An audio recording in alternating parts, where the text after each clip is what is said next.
Hey y'all.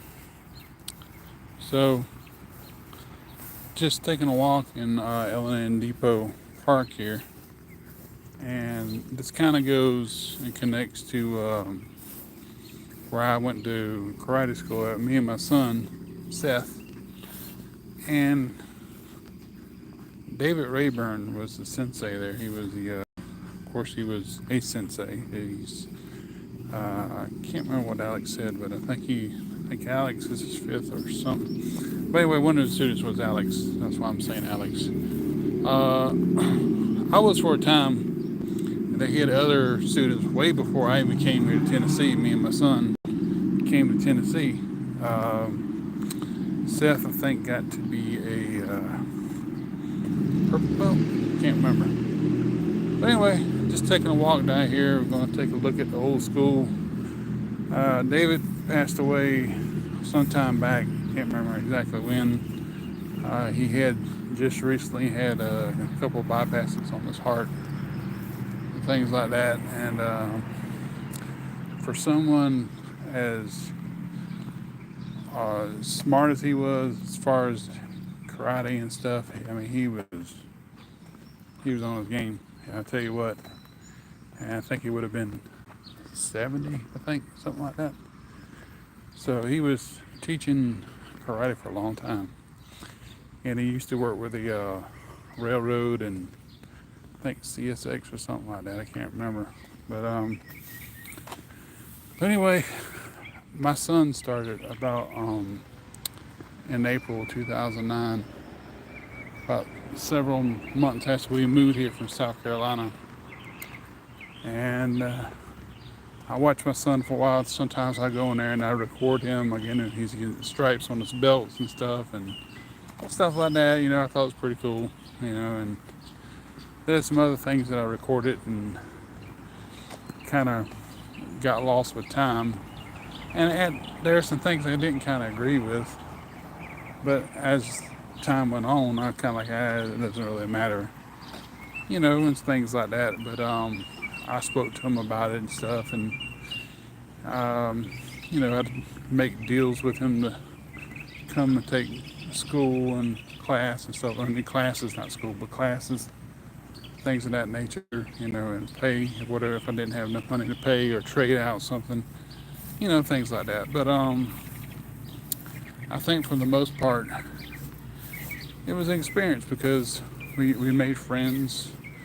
The kids that were coming here, they really enjoyed it, and they were kicking and hi and screaming and carrying on. And but now, most of them that came here, whenever my son came here, they're young adults. They're in their 20s.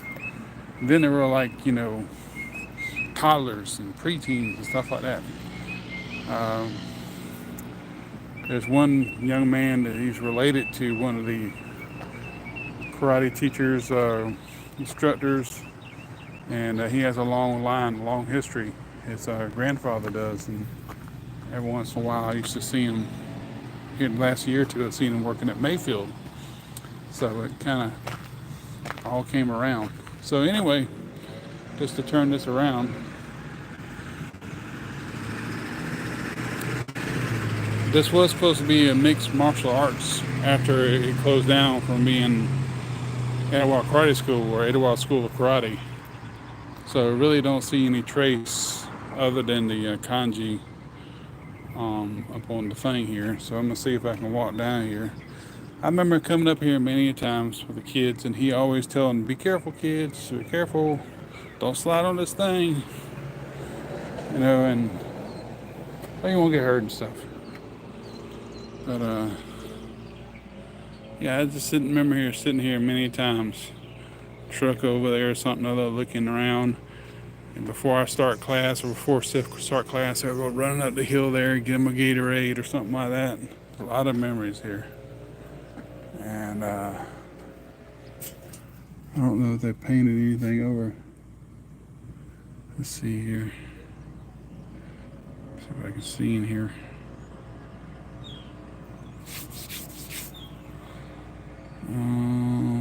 Yeah, they kind of got different stuff. On each side of that mirror there, he had like dragons and stuff like that. You kind of change it up, except for that line in the floor there. Can't really see a whole lot other than that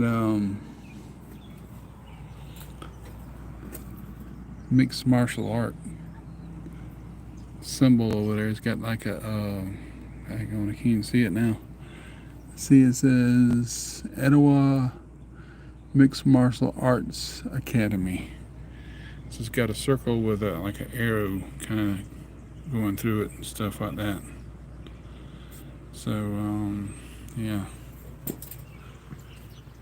but I don't know if that was their kanji or whatever. But yeah, this got a lot of memories here, and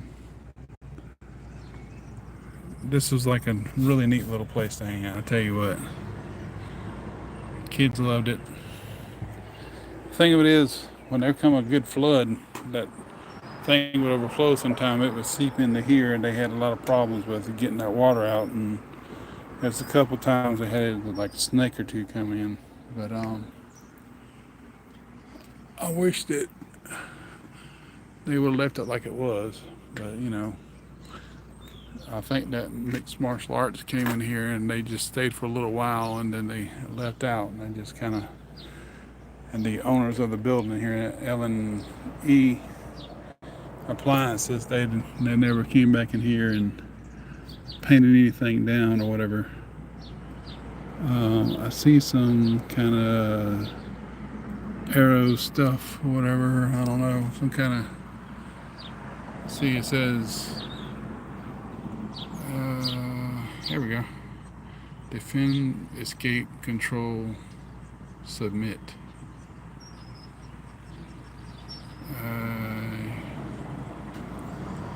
What? Key, erase. What? Deception during combat, cover, concealment.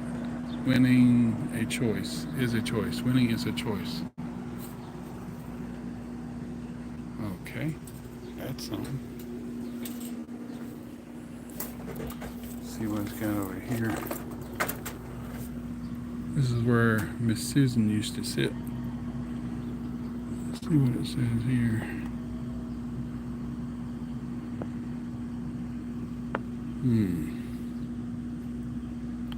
Thomas.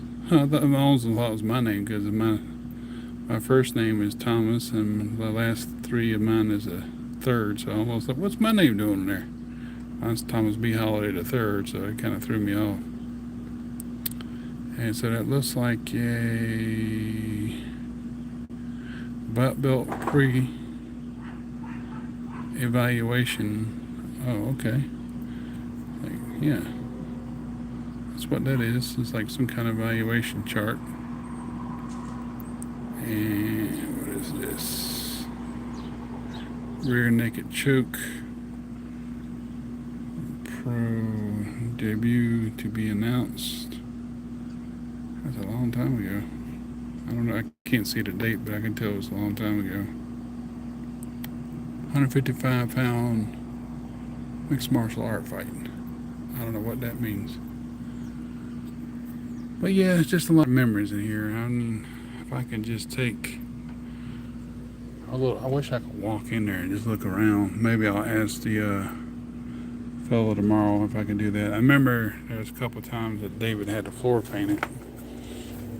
But this brings back a lot of memories.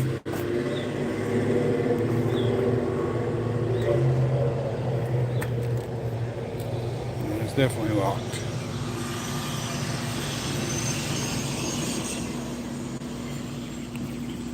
I wish I could see some kind of remnant of Etowah Karate School in here, but I don't think there is.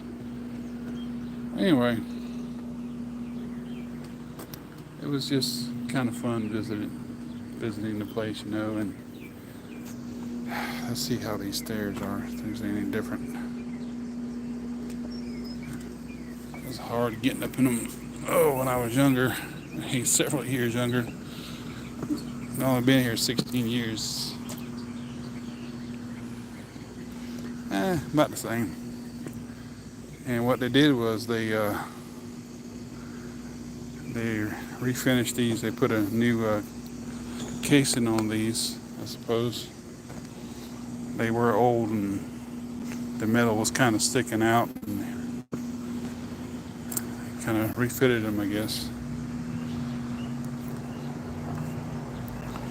I guess they were gonna repaint them, but they never did. But yeah, brings back some memories. Wish they had an old sign over here. Anyway, and whenever it was real nice days, you know, David would get the kids out here and they would jog around the park. Younger kids, mid-teens kids. The little kids, yeah, they couldn't come out here because they go crazy. They go each and every way. But, yeah, I really do miss it. I wish David had the time to, or had the ability to get back into teaching and everything, but I think he had to bypass and stuff.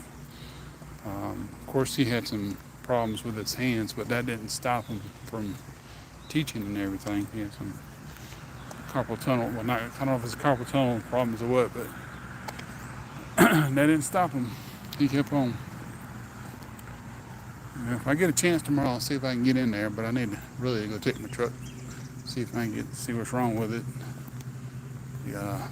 Turning it groans and stuff. Oh, wow, this is nice, y'all.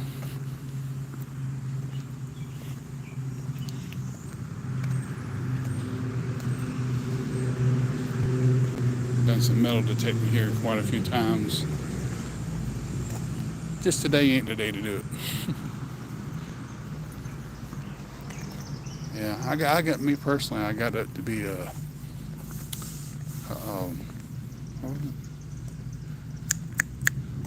yeah, it was a blue belt. I can't remember what the karate term was for that, but I think Alex was saying he was a Godan, 5th degree black belt. I think Sensei Rayburn David was 6th degree. I can't remember what that was, but it was, instead of being black, it was red and white. Red and white bar stripe, stripes on the belt. And the ceremonial belt would be black. That's more of a ceremonial, but the black, he used that with the 6 yellow stripes on it. And the white and the black, the white and the red was the ceremonial 6th degree belt. So when you get up there, your belt doesn't stay black; it turns red and white. But you can use the black belt as the ceremonial. The black belt is for ordinary teaching, I believe is how it went. And white and the red belt for ceremonial stuff, belt tests and things like that, tournaments. I sparred a couple times with this fella from Mayfield, and me and him both worked in Mayfield, and he was in One Heart Dojo in Athens, and he didn't like the way I was hitting. I didn't like the way he was punching either, so we kind of almost got into it. And he had some run-ins with a couple other people, but we got over it. He got over it, and I got over it. That was years ago. So anyway, I don't know, just thought I'd show that off. I wish I still had my certificates and stuff and belt. But thought about talking to his wife, see how she's doing. But I just think, I don't know what would be a good time, Anyway, just thought I'd show that off real quick. Where me and my son had karate lessons at. And my first time going as a dad and also as a student. Then eventually back to a dad and then back to a student again. Then back to a dad. But it's been so long ago now. It's just been like I think the last time we took it was 2014. Is that 16? I can't remember. And I don't remember when the last time he taught class. can't remember. But there's some pictures on Facebook. What I might do is just copy those pictures off of his website. It's still on there.